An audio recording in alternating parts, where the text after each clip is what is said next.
This is a continuation of The Gods of Mars by Edgar Burroughs, comprising chapters 11 through 13. Chapter 11. When Hell Broke Loose. Early the next morning, Shodar and I commenced work upon our plans for escape. First, I had him sketch upon the stone floor of our cell as accurate a map of the South Polar regions as was possible with the crude instruments at our disposal, a buckle from my harness, and the sharp edge of the wondrous gem I had taken from Satyr Throg. From this I computed the general direction of helium and the distance at which it lay from the opening which led to Omine. Then I had him draw a map of Omine, indicating plainly the position of Shador and of the opening in the dome which led to the outer world. These I studied until they were indelibly imprinted in my memory. From Sodar I learned the duties and customs of the guards who patrolled Shadar. It seemed that during the hours set aside for sleep only one man was on duty at a time. He paced a beat that passed around the prison, at a distance of about 100 feet from the building. The pace of the sentries, Sodar said, was very slow, requiring nearly 10 minutes to make a single round. This meant that for practically 5 minutes at a time, each side of the prison was unguarded as the sentry pursued his snail-like pace upon the opposite side. This information you ask, said Shodar, will be all very valuable after we get out, but nothing that you have asked has any bearing on that first and most important consideration. We will get out all right, I replied, laughing. Leave that to me. When shall we make the attempt? He asked. The first night that finds a small craft moored near the shore of Shador, I replied. But how will you know that any craft is moored near Shador? The windows are far beyond our reach.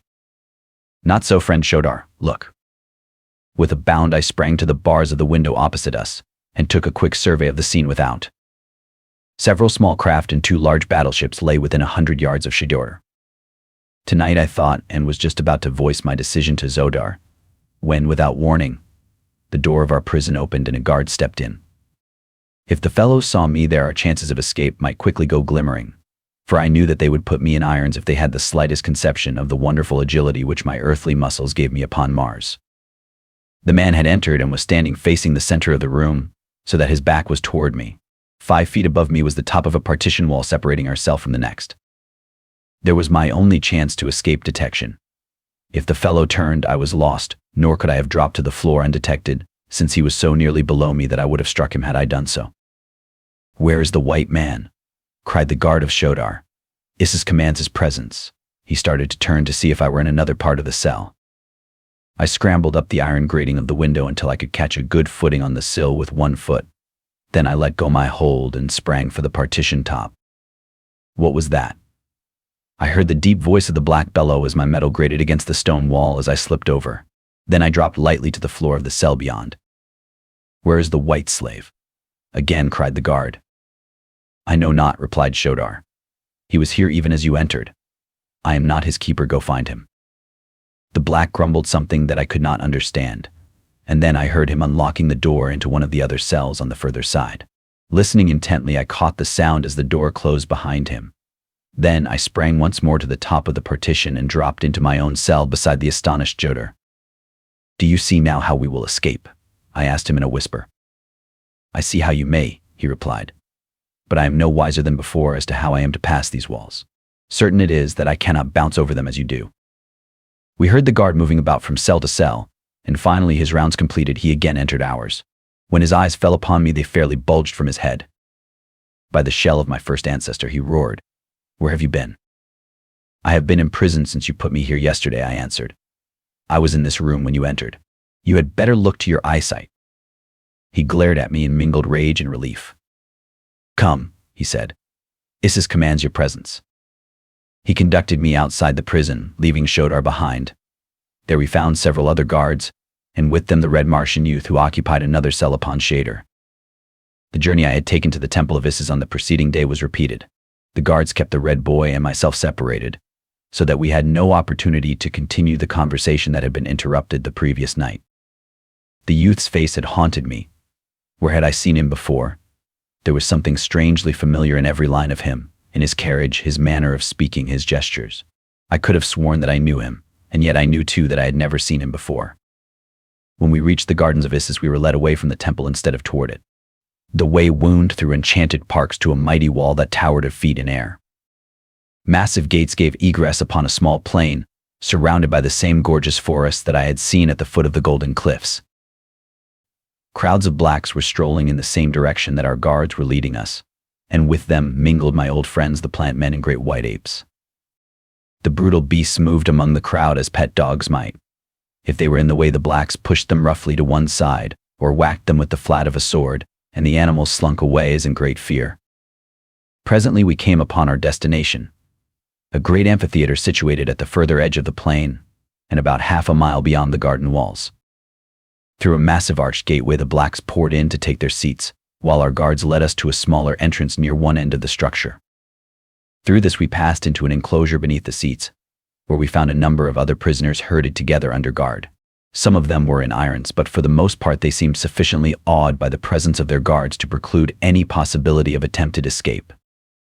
During the trip from Chador I had had no opportunity to talk with my fellow prisoner, but now that we were safely within the barred paddock our guards abated their watchfulness, with the result that I found myself able to approach the red Martian youth for whom I felt such a strange attraction.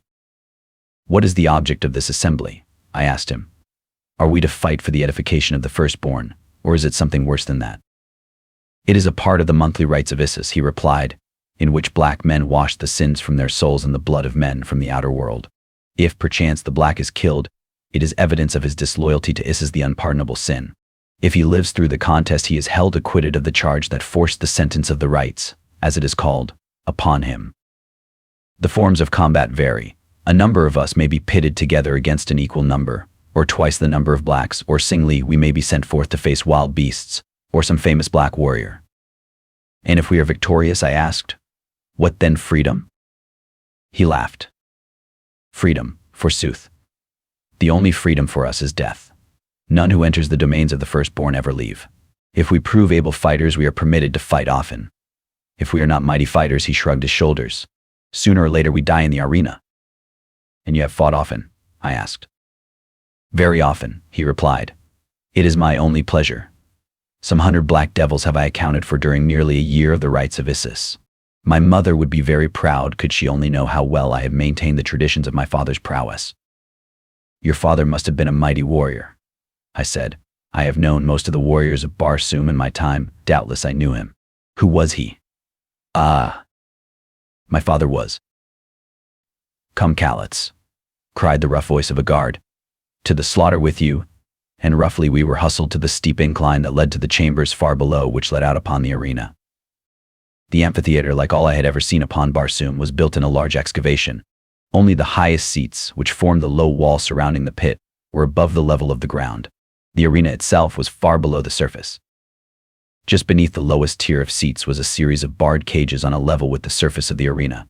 Into these we were herded, but unfortunately my youthful friend was not of those who occupied a cage with me.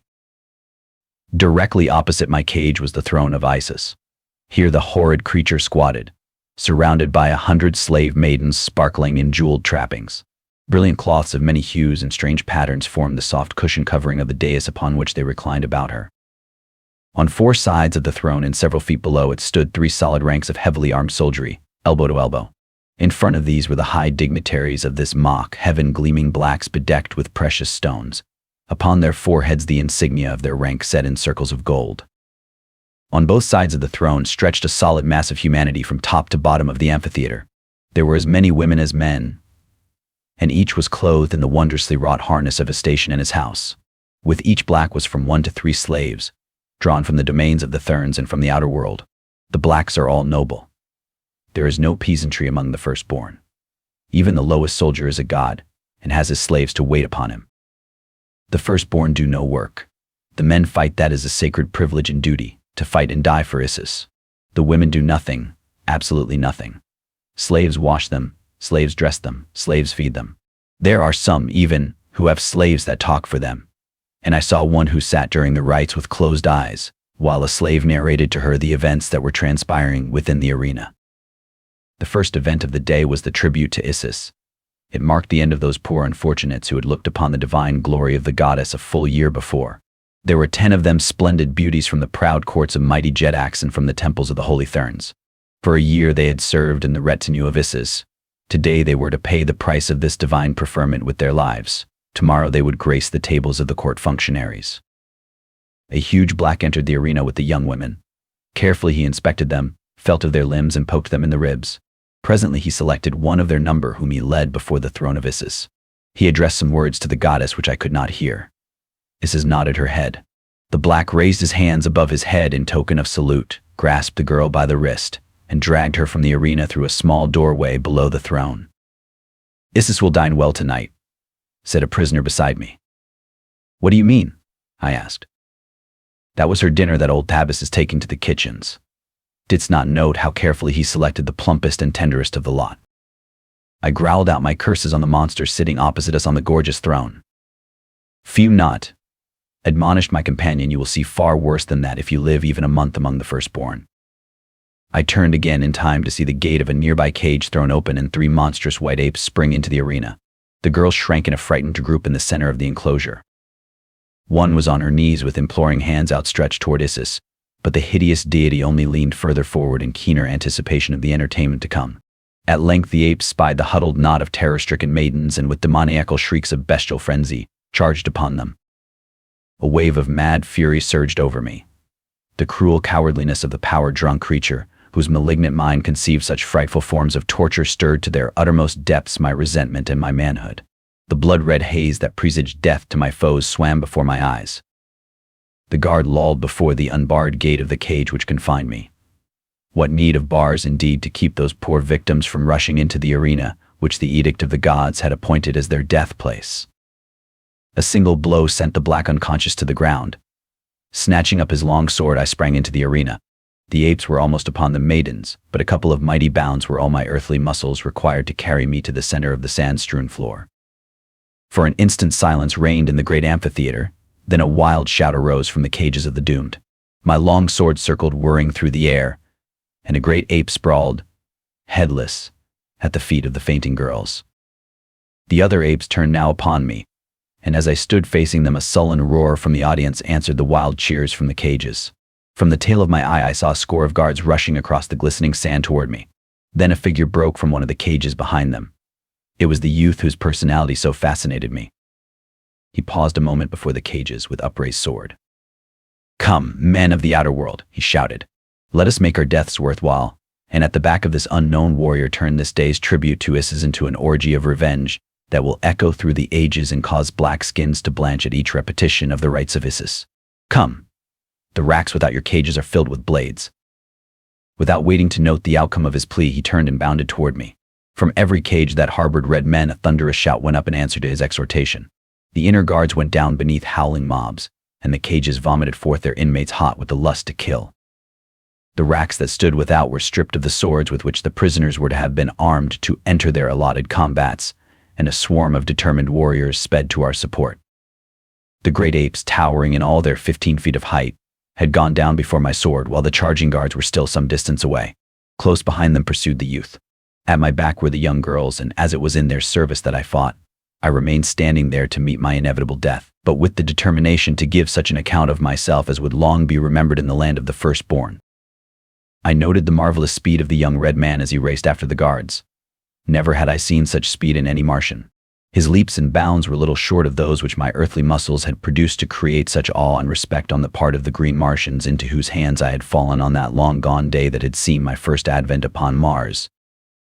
The guards had not reached me when he fell upon them from the rear, and as they turned, thinking from the fierceness of his onslaught that a dozen were attacking them, I rushed them from my side.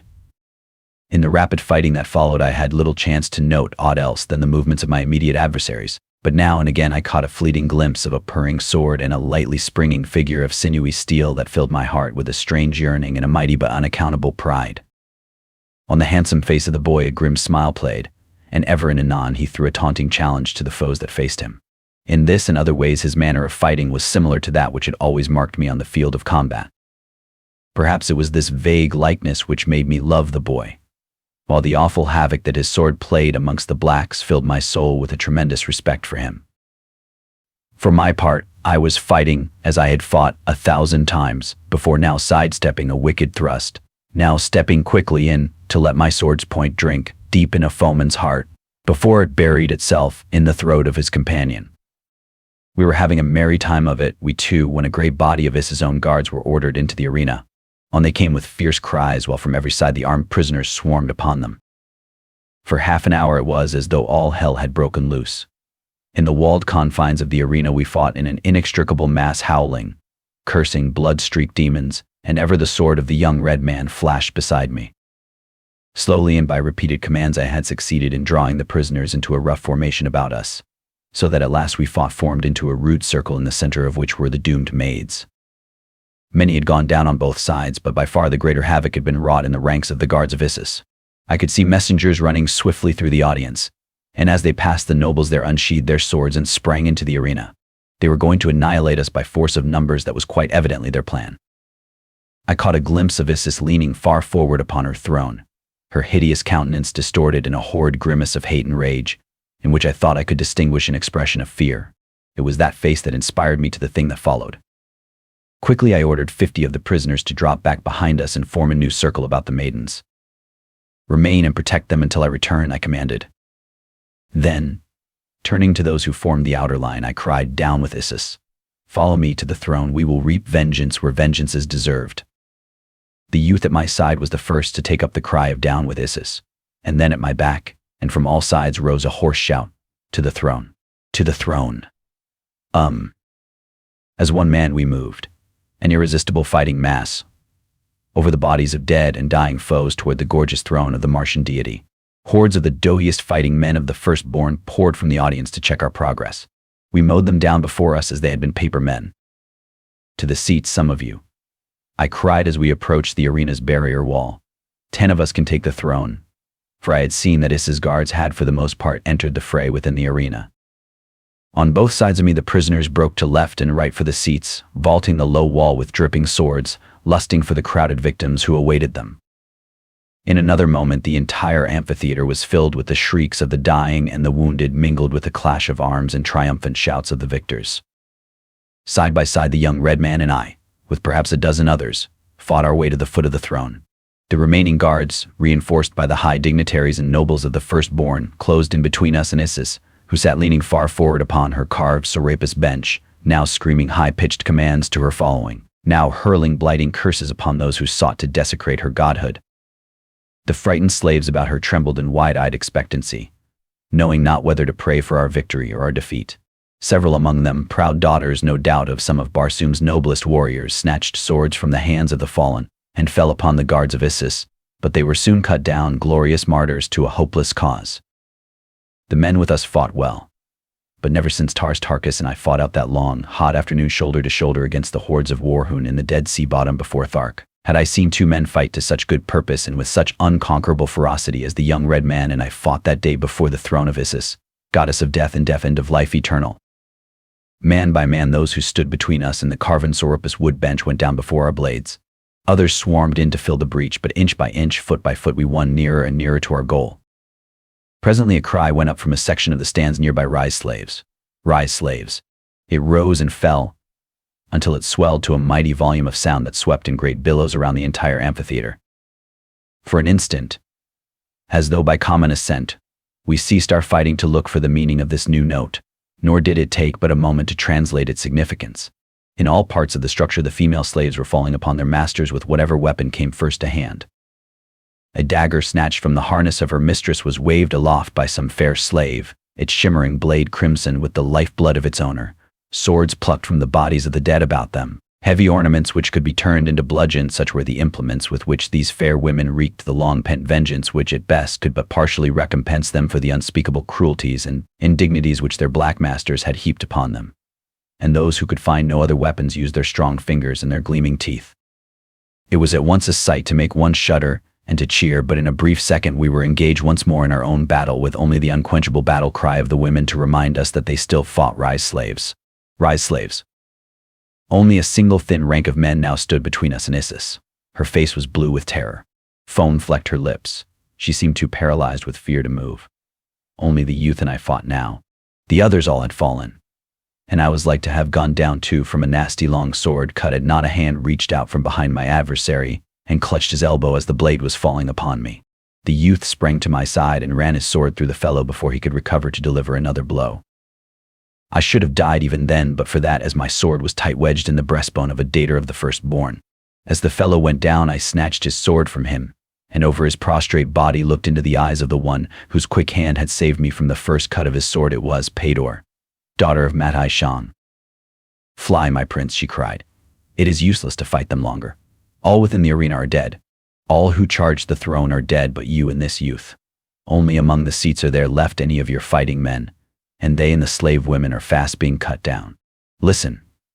You can scarce hear the battle cry of the women now, for nearly all are dead. For each one of you there are 10,000 blacks within the domains of the firstborn. Break for the open and the sea of Chorus. With your mighty sword arm you may yet win to the golden cliffs and the templed gardens of the holy Therans. There tell your story to Matai Shang, my father. He will keep you, and together you may find a way to rescue me. Fly while there is yet a bare chance for flight." But that was not my mission, nor could I see much to be preferred in the cruel hospitality of the holy Therans to that of the firstborn. "Down with Isis," I shouted, and together the boy and I took up the fight once more.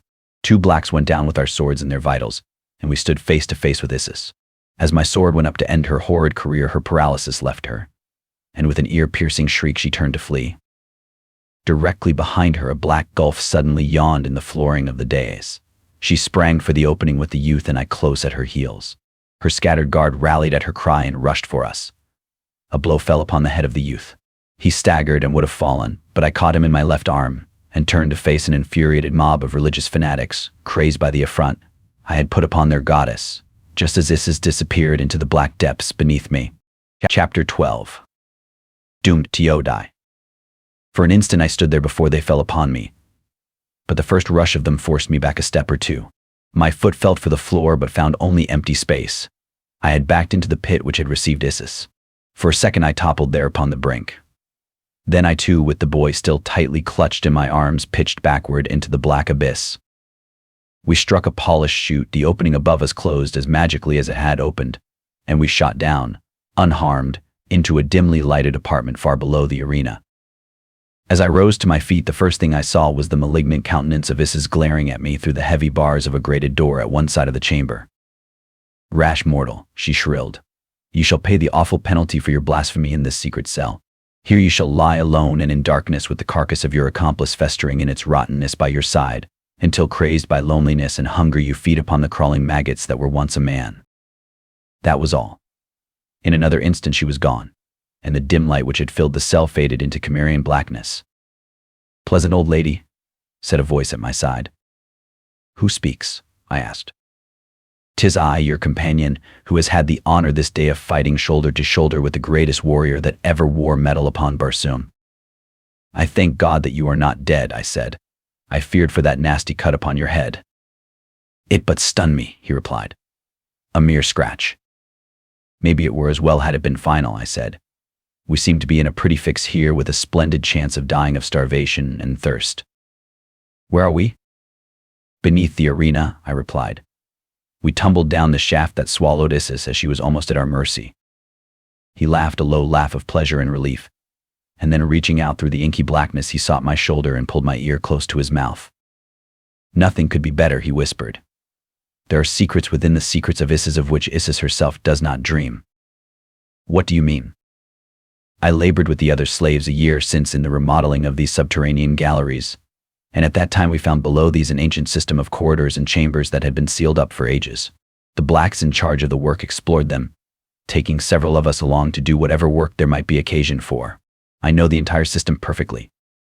There are miles of corridors honeycombing the ground beneath the gardens and the temple itself, and there is one passage that leads down to and connects with the lower regions that open on the water shaft that gives passage to Omin.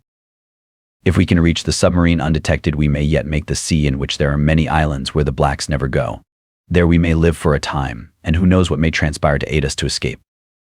He had spoken all in a low whisper, evidently fearing spying ears even here, and so I answered him in the same subdued tone. "Lead back to Shidor, my friend," I whispered. "Yuk Sodar, the black is there. We were to attempt our escape together, so I cannot desert him." "No," said the boy, "one cannot desert a friend. It were better to be recaptured ourselves than that."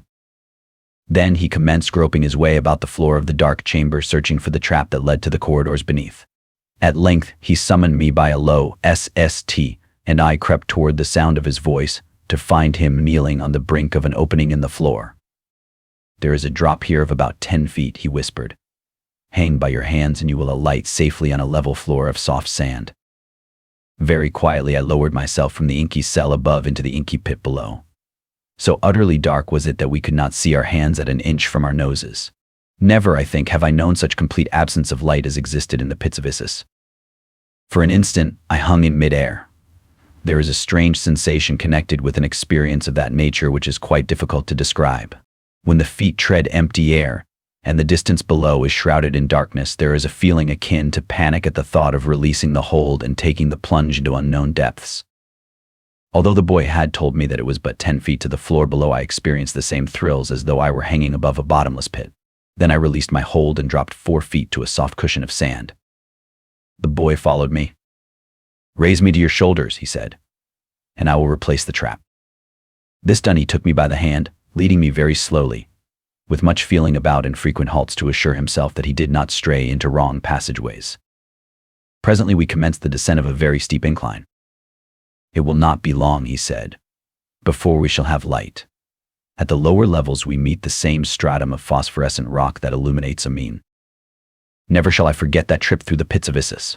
While it was devoid of important incidents, yet it was filled for me with a strange charm of excitement and adventure which I think must have hinged principally on the unguessable antiquity of these long-forgotten corridors.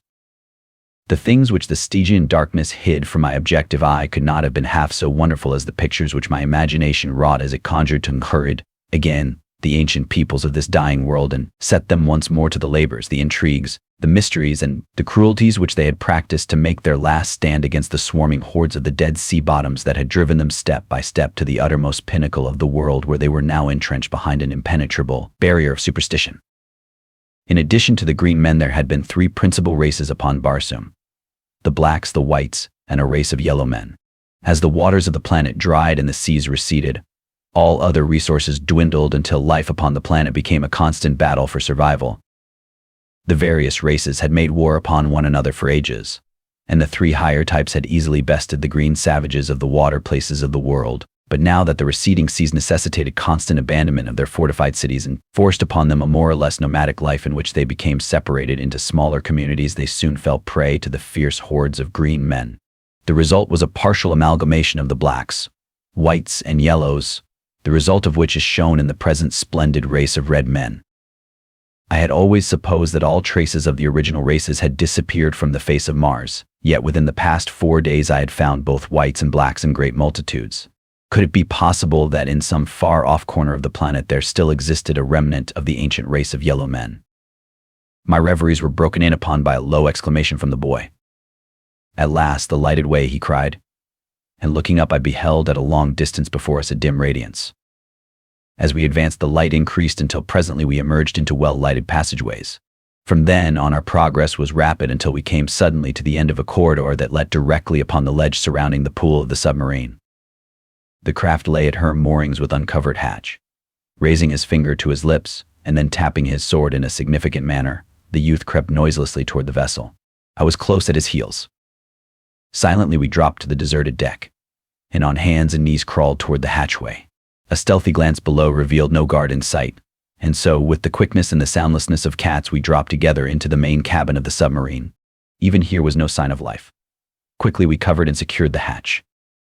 Then the boy stepped into the pilot house, touched a button, and the boat sank amid swirling waters toward the bottom of the shaft. Even then there was no scurrying of feet as we had expected, and while the boy remained to direct the boat, I slid from cabin to cabin in futile search for some member of the crew. The craft was entirely deserted. Such good fortune seemed almost unbelievable. When I returned to the pilot house to report the good news to my companion, he handed me a paper. "This may explain the absence of the crew," he said. It was a radio aerial message to the commander of the submarine. "The slaves have risen. Come with what men you have and those that you can gather on the way. Too late to get aid from Omin. They are massacring all within the amphitheater. Issus is threatened. Haste." "Zitad." "Zihad is dater of the guards of Issus," explained the youth. "We gave them a bad scare, one that they will not soon forget." "Let us hope that it is but the beginning of the end of Issus," I said. "Only our first ancestor knows," he replied. We reached the submarine pool in Omin without incident. Here we debated the wisdom of sinking the craft before leaving her, but finally decided that it would add nothing to our chances for escape, There were plenty of blacks on Omin to thwart us were we apprehended. However many more might come from the temples and gardens of Isis would not in any way decrease our chances. We were now in a quandary as to how to pass the guards who patrolled the island about the pool. At last I hit upon a plan. "What is the name or title of the officer in charge of these guards?" I asked the boy. "A fellow named Torth was on duty when we entered this morning," he replied. "Good. And what is the name of the commander of the submarine?" "Yersted." I found a dispatch blank in the cabin and wrote the following order. "Dater Torth, return these 2 slaves at once to Shador. Yersted." "That will be the simpler way to return," I said, smiling as I handed the forged order to the boy. "Come, we shall see now how well it works." "But our swords," he exclaimed. "What shall we say to explain them?" "Since we cannot explain them, we shall have to leave them behind us," I replied. "Is it not the extreme of rashness to thus put ourselves again, unarmed, in the power of the firstborn?" "It is the only way," I answered. "You may trust me to find a way out of the prison of Shader, and I think, once out, that we shall find no great difficulty in arming ourselves once more in a country which abounds so plentifully in armed men." "As you say," he replied with a smile and shrug. "I could not follow another leader who inspired greater confidence than you. Come, let us put your ruse to the test." Boldly we emerged from the hatchway of the craft, leaving our swords behind us, and strode to the main exit which led to the sentry's post and the office of the dater of the guard. At sight of us, the members of the guard sprang forward in surprise, and with leveled rifles halted us. I held out the message to one of them. He took it, and seeing to whom it was addressed, turned and handed it to Torth, who was emerging from his office to learn the cause of the commotion. The black read the order, and for a moment eyed us with evident suspicion. "Where's Dater Yersted?" he asked, and my heart sank within me, as I cursed myself for a stupid fool in not having sunk the submarine to make good the lie that I must tell. "His orders were to return immediately to the temple landing," I replied. Torth took a half-step toward the entrance to the pool, as though to corroborate my story. For that instant everything hung in the balance. For had he done so and found the empty submarine still lying at her wharf, the whole weak fabric of my concoction would have tumbled about our heads. But evidently he decided the message must be genuine, nor indeed was there any good reason to doubt it, since it would scarce have seemed credible to him that 2 slaves would voluntarily have given themselves into custody in any such manner as this. It was the very boldness of the plan which rendered it successful. "Were you connected with the rising of the slaves?" asked Torth. "We have just had meager reports of some such event." "All were involved," I replied, "but it amounted to little.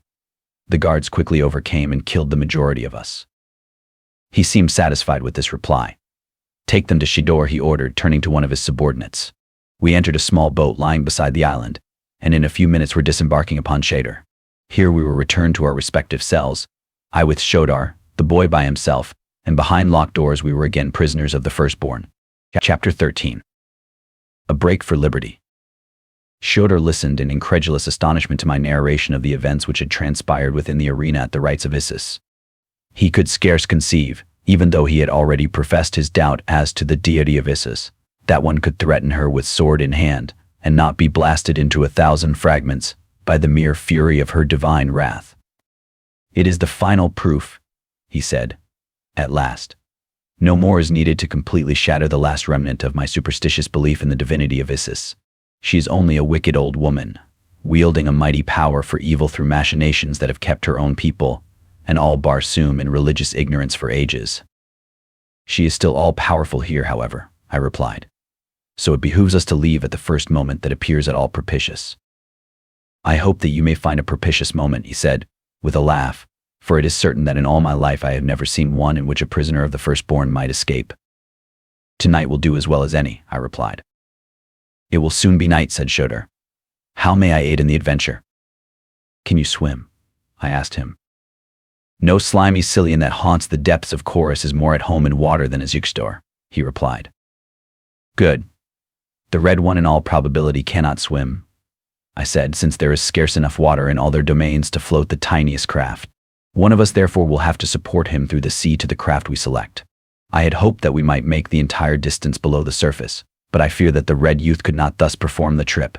Even the bravest of the brave among them are terrorized at the mere thought of deep water, for it has been ages since their forebears saw a lake, a river, or a sea." "The Red One is to accompany us?" asked Shodar. "Yes." "It is well. 3 swords are better than 2, especially when the third is as mighty as this fellow's. I have seen him battle in the arena at the rites of Isis many times. Never, until I saw you fight, had I seen one who seemed unconquerable even in the face of great odds. One might think you two master and pupil, or father and son. Come to recall his face, there is a resemblance between you. It is very marked. When you fight there is the same grim smile, the same maddening contempt for your adversary apparent in every movement of your bodies, and in every changing expression of your faces. Be that as it may, Shodar, he is a great fighter. I think that we will make a trio difficult to overcome. And if my friend Tarkas Jedek of Thark were but one of us, we could fight our way from one end of Barsoom to the other, even though the whole world were pitted against us. It will be, said Shodar, when they find from whence you have come. That is but one of the superstitions which Isis has foisted upon a credulous humanity. She works through the holy Therns, who are as ignorant of her real self as are the Barsoomians of the outer world. Her decrees are borne to the Therns written in blood upon a strange parchment. The poor deluded fools think that they are receiving the revelations of a goddess through some supernatural agency, since they find these messages upon their guarded altars to which none could have access without detection. I myself have borne these messages for Isis for many years. There is a long tunnel from the temple of Isis to the principal temple of Matai Shang. It was dug ages ago by the slaves of the firstborn in such utter secrecy that no Thern ever guessed its existence. The Therns, for their part, have temples dotted about the entire civilized world. Here priests whom the people never see communicate the doctrine of the mysterious river Is, the valley door, and the lost sea of Chorus to persuade the poor deluded creatures to take the voluntary pilgrimage that swells the wealth of the holy Therns and adds to the numbers of their slaves.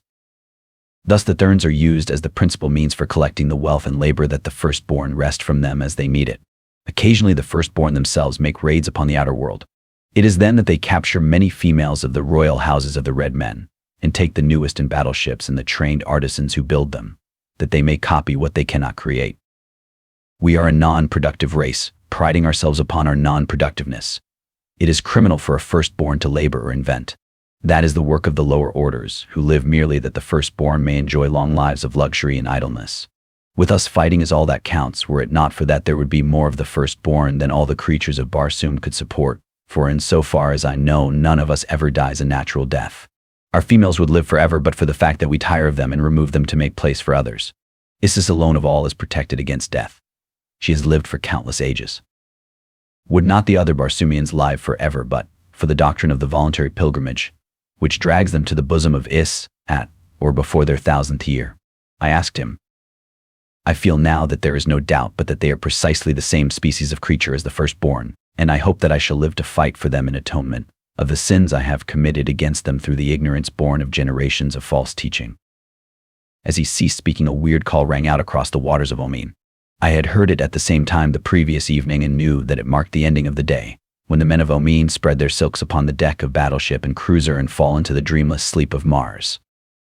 Our guard entered to inspect us for the last time before the new day broke upon the world above. His duty was soon performed, and the heavy door of our prison closed behind him. We were alone for the night. I gave him time to return to his quarters, as Jodar said he probably would do. Then I sprang to the grated window and surveyed the nearby waters. At a little distance from the island, a quarter of a mile perhaps, lay a monster battleship, while between her and the shore were a number of smaller cruisers and one-man scouts. Upon the battleship alone was there a watch. I could see him plainly in the upper works of the ship, and as I watched I saw him spread his sleeping silks upon the tiny platform in which he was stationed. Soon he threw himself at full length upon his couch.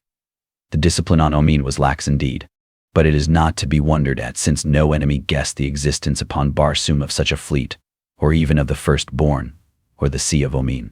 Why indeed should they maintain a watch? Presently I dropped to the floor again and talked with Sodar, describing the various craft I had seen. There is one there, he said, my personal property, built to carry 5 men. That is the swiftest of the swift. If we can board her, we can at least make a memorable run for liberty. And then he went on to describe to me the equipment of the boat, her engines, and all that went to make her the flyer that she was. In his explanation I recognized a trick of gearing that Kantos Kan had taught me that time we sailed under false names in the navy of Zodanga beneath Sapthan, the prince. And I knew then that the firstborn had stolen it from the ships of Helium, for only they are thus geared. And I knew too that Shodar spoke the truth when he lauded the speed of his little craft, for nothing that cleaves the thin air of Mars can approximate the speed of the ships of helium. We decided to wait for an hour at least until all the stragglers had sought their silks. In the meantime, I was to fetch the red youth to our cell, so that we would be in readiness to make our rash break for freedom together. I sprang to the top of our partition wall and pulled myself up onto it. There I found a flat surface about a foot in width, and along this I walked until I came to the cell in which I saw the boy sitting upon his bench. He had been leaning back against the wall looking up at the glowing dome above Omin, and when he spied me balancing upon the partition wall above him, his eyes opened wide in astonishment. Then a wide grin of appreciative understanding spread across his countenance. As I stooped to drop to the floor beside him, he motioned me to wait, and coming close below me whispered, "Catch my hand, I can almost leap to the top of that wall myself. I have tried it many times, and each day I come a little closer. Some day I should have been able to make it." I lay upon my belly across the wall and reached my hand far down toward him. With a little run from the center of the cell, he sprang up until I grasped his outstretched hand, and thus I pulled him to the wall's top beside me. "You are the first jumper I ever saw among the red men of Barsoom," I said. He smiled. "It is not strange. I will tell you why when we have more time." Together we returned to the cell in which Jodar sat, descending to talk with him until the hour had passed. There we made our plans for the immediate future, binding ourselves by a solemn oath to fight to the death for one another against whatsoever enemies should confront us, for we knew that even should we succeed in escaping the firstborn, we might still have a whole world against us. The power of religious superstition is mighty. It was agreed that I should navigate the craft after we had reached her, and that if we made the outer world in safety, we should attempt to reach helium without a stop. "Why helium?" asked the red youth. "I am a prince of helium," I replied. He gave me a peculiar look, but said nothing further on the subject. I wondered at the time what the significance of his expression might be, but in the press of other matters it soon left my mind, nor did I have occasion to think of it again until later. "Come," I said at length, "now is as good a time as any. Let us go." Another moment found me at the top of the partition wall again with the boy beside me. Unbuckling my harness, I snapped it together with a single long strap which I lowered to the waiting Jodar below. He grasped the end and was soon sitting beside us. "How simple," he laughed. "The balance should be even simpler," I replied. Then I raised myself to the top of the outer wall of the prison, just so that I could peer over and locate the passing sentry. For a matter of 5 minutes I waited, and then he came in sight on his slow and snail-like beat about the structure. I watched him until he had made the turn at the end of the building, which carried him out of sight of the side of the prison that was to witness our dash for freedom. The moment his form disappeared, I grasped Jodar and drew him to the top of the wall. Placing one end of my harness strap in his hands, I lowered him quickly to the ground below. Then the boy grasped the strap and slid down to Jodar's side. In accordance with our arrangement, they did not wait for me, but walked slowly toward the water, a matter of 100 yards, directly past the guardhouse filled with sleeping soldiers. They had taken scarce a dozen steps when I too dropped to the ground and followed them leisurely toward the shore. As I passed the guardhouse, the thought of all the good blades lying there gave me pause, for if ever men were to have need of swords, it was my companions, and I on the perilous trip upon which we were about to embark. I glanced toward Jodar and the youth and saw that they had slipped over the edge of the dock into the water. In accordance with our plan, they were to remain there clinging to the metal rings which studded the concrete-like substance of the dock at the water's level, with only their mouths and noses above the surface of the sea, until I should join them. The lure of the swords within the guardhouse was strong upon me, and I hesitated a moment, half inclined to risk the attempt to take the few we needed. That he who hesitates is lost proved itself a true aphorism in this instance, for another moment saw me creeping stealthily toward the door of the guardhouse. Gently I pressed it open a crack, enough to discover a dozen blacks stretched upon their silks in profound slumber. At the far side of the room, a rack held the swords and firearms of the men. Warily I pushed the door a trifle wider to admit my body. A hinge gave out a resentful groan. One of the men stirred, and my heart stood still. I cursed myself for a fool to have thus jeopardized our chances for escape, but there was nothing for it now but to see the adventure through. With a spring as swift and as noiseless as a tiger's, I lit beside the guardsman who had moved. My hands hovered about his throat, awaiting the moment that his eyes should open. For what seemed an eternity to my overwrought nerves, I remained poised thus. Then the fellow turned again upon his side and resumed the even respiration of deep slumber. Carefully I picked my way between and over the soldiers until I had gained the rack at the far side of the room. Here I turned to survey the sleeping men. All were quiet. Their regular breathing rose and fell in a soothing rhythm that seemed to me the sweetest music I ever had heard. Gingerly, I drew a long sword from the rack. The scraping of the scabbard against its holder as I withdrew it sounded like the filing of cast iron with a great rasp, and I looked to see the room immediately filled with alarmed and attacking guardsmen, but none stirred. The second sword I withdrew noiselessly, but the third clanked in its scabbard with a frightful din. I knew that it must awaken some of the men at least, and was on the point of forestalling their attack by a rapid charge for the doorway, when again, to my intense surprise, not a black moved. Either they were wondrous heavy sleepers or else the noises that I made were really much less than they seemed to me. I was about to leave the rack when my attention was attracted by the revolvers. I knew that I could not carry more than one away with me, for I was already too heavily laden to move quietly with any degree of safety or speed. As I took one of them from its pin, my eye fell for the first time on an open window beside the rack. Here was a splendid means of escape, for it let directly upon the dock, not 20 feet from the water's edge. And as I congratulated myself, I heard the door opposite me open, and there, looking me full in the face, stood the officer of the guard. He evidently took in the situation at a glance and appreciated the gravity of it as quickly as I, for our revolvers came up simultaneously, and the sounds of the two reports were as one as we touched the buttons on the grips that exploded the cartridges. I felt the wind of his bullet as it whizzed past my ear, and at the same instant I saw him crumple to the ground. Where I hit him I do not know, nor if I killed him, for scarce had he started to collapse when I was through the window at my rear. In another second the waters of Omin closed above my head, and the three of us were making for the little flyer 100 yards away. Shodar was burdened with the boy and I with the three long swords. The revolver I had dropped, so that while we were both strong swimmers it seemed to me that we moved at a snail's pace through the water.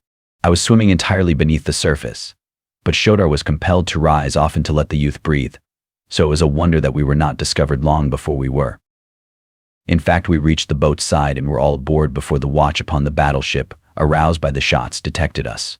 Then an alarm gun bellowed from a ship's bow, its deep boom reverberating in deafening tones beneath the rocky dome of Amin. Instantly the sleeping thousands were awake.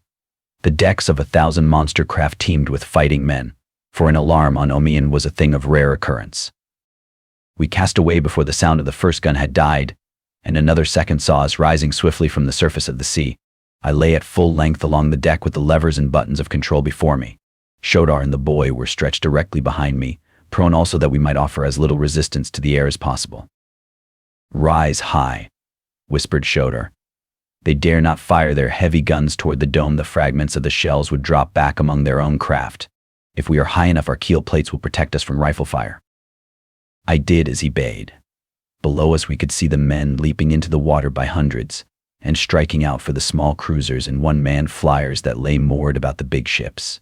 The larger craft were getting under way, following us rapidly but not rising from the water. "A little to your right," cried Shodar, "for there are no points of compass upon Omin where every direction is due north." The pandemonium that had broken out below us was deafening. Rifles cracked, officers shouted orders, men yelled directions to one another from the water and from the decks of myriad boats, while through all ran the purr of countless propellers cutting water and air. I had not dared pull my speed lever to the highest for fear of overrunning the mouth of the shaft that passed from Omin's dome to the world above, but even so we were hitting a clip that I doubt has ever been equaled on the windless sea. The smaller flyers were commencing to rise toward us when Shodar shouted, "The shaft! The shaft!" Dead ahead, and I saw the opening, black and yawning in the glowing dome of this underworld. A 10-man cruiser was rising directly in front to cut off our escape. It was the only vessel that stood in our way, but at the rate that it was traveling it would come between us and the shaft in plenty of time to thwart our plans. It was rising at an angle of about 45 degrees dead ahead of us, with the evident intention of combing us with grappling hooks from above as it skimmed low over our deck. There was but one forlorn hope for us, and I took it. It was useless to try to pass over her, for that would have allowed her to force us against the rocky dome above, and we were already too near that as it was. To have attempted to dive below her would have put us entirely at her mercy and precisely where she wanted us. On either side 100 other menacing craft were hastening toward us.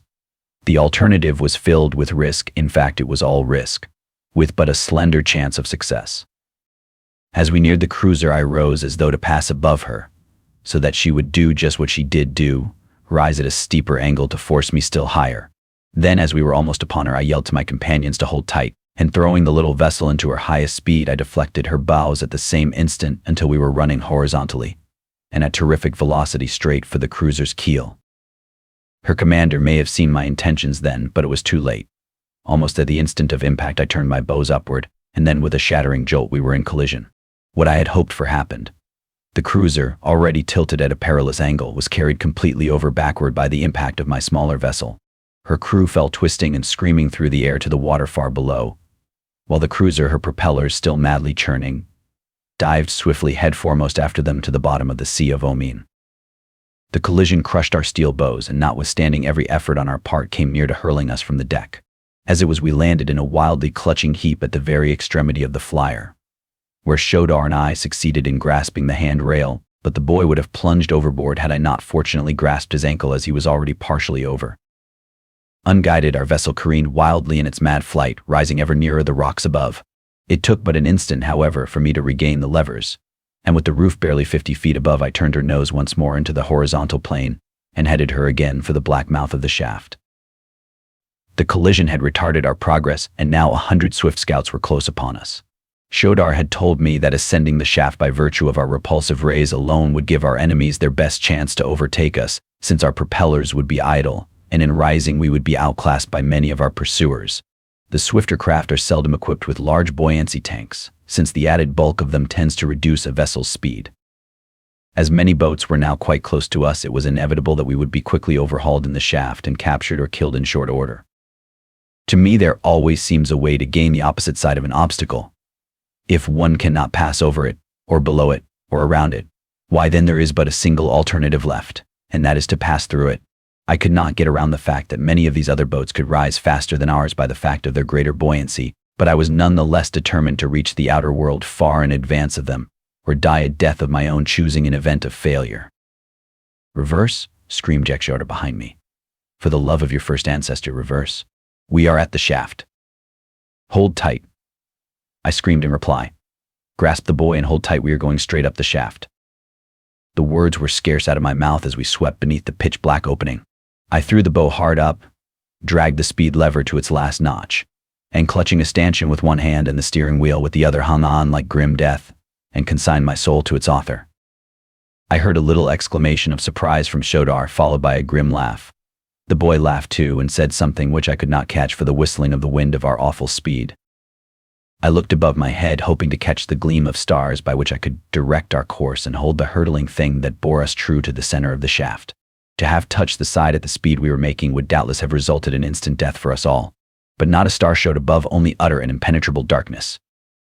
Then I glanced below me, and there I saw a rapidly diminishing circle of light, the mouth of the opening above the phosphorescent radiance of Omin. By this I steered, endeavoring to keep the circle of light below me ever perfect.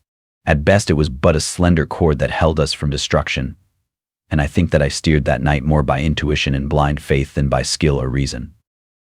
We were not long in the shaft, and possibly the very fact of our enormous speed saved us, for evidently we started in the right direction, and so quickly were we out again that we had no time to alter our course.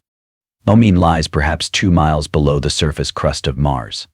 Our speed must have approximated 200 miles an hour, for Martian flyers are swift, so that at most we were in the shaft not over 40 seconds. We must have been out of it for some seconds before I realized that we had accomplished the impossible. Black darkness enshrouded all about us. There were neither moons nor stars. Never before had I seen such a thing upon Mars, and for the moment I was nonplussed. Then the explanation came to me. It was summer at the South Pole. The ice cap was melting, and those meteoric phenomena, clouds, unknown upon the greater part of Barsoom, were shutting out the light of heaven from this portion of the planet. Fortunate indeed it was for us. Nor did it take me long to grasp the opportunity for escape which this happy condition offered us. Keeping the boat's nose at a stiff angle, I raced her for the impenetrable curtain which nature had hung above this dying world to shut us out from the sight of our pursuing enemies. We plunged through the cold, damp fog without diminishing our speed, and in a moment emerged into the glorious light of the 2 moons and the million stars. I dropped into a horizontal course and headed due north. Our enemies were a good half-hour behind us, with no conception of our direction. We had performed the miraculous and come through 1,000 dangers unscathed. We had escaped from the land of the firstborn. No other prisoners in all the ages of Barsoom had done this thing, and now as I looked back upon it, it did not seem to have been so difficult after all. I said as much to Shodar, over my shoulder. "It is very wonderful, nevertheless," he replied. "No one else could have accomplished it but John Carter." At the sound of that name, the boy jumped to his feet. "John Carter," he cried. "John Carter. Why, man, John Carter, Prince of Helium, has been dead for years. I am his son." This concludes the 5th part of 8 total of The Gods of Mars by Edgar Rice Burroughs, produced by Best Audiobooks for free.